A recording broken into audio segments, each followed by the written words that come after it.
the solar industry produces panels that have a 20, 25-year panel life, right? So they make their money substantially over a long period of time because there is a barrier to entry.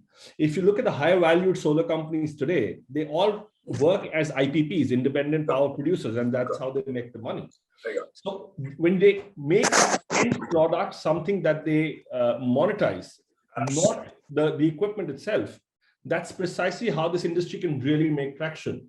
It can't happen if I go and put in a proposition of $1 million or 7.5 crores or 75 million rupees, as you said.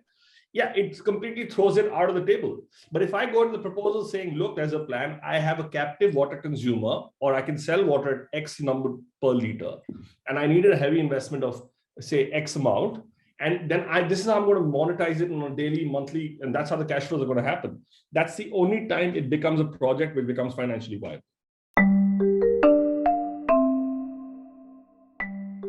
Villages normally spend a lot of money on wood because they fall ill, and because there is soot, they spend a lot of money on washing their clothes.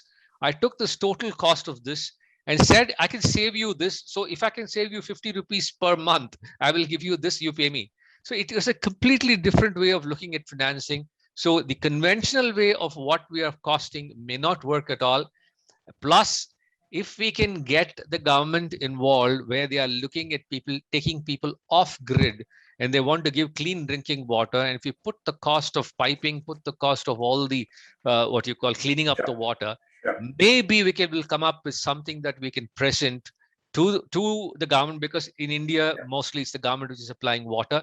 And if they have this Har Ghar Nal or Jal or whatever the program that they're running, if you can switch it around in parts of areas where they don't have enough power or enough water, we might be having a good start for this. And from there, the nucleus would maybe, like what solar did, we could think. Otherwise, trying to pitch it to the city dwellers who have access to water, who have bubble tops, and trying to give it to them at this price, I think won't work. And that's probably why it has not taken off in the last 10 years.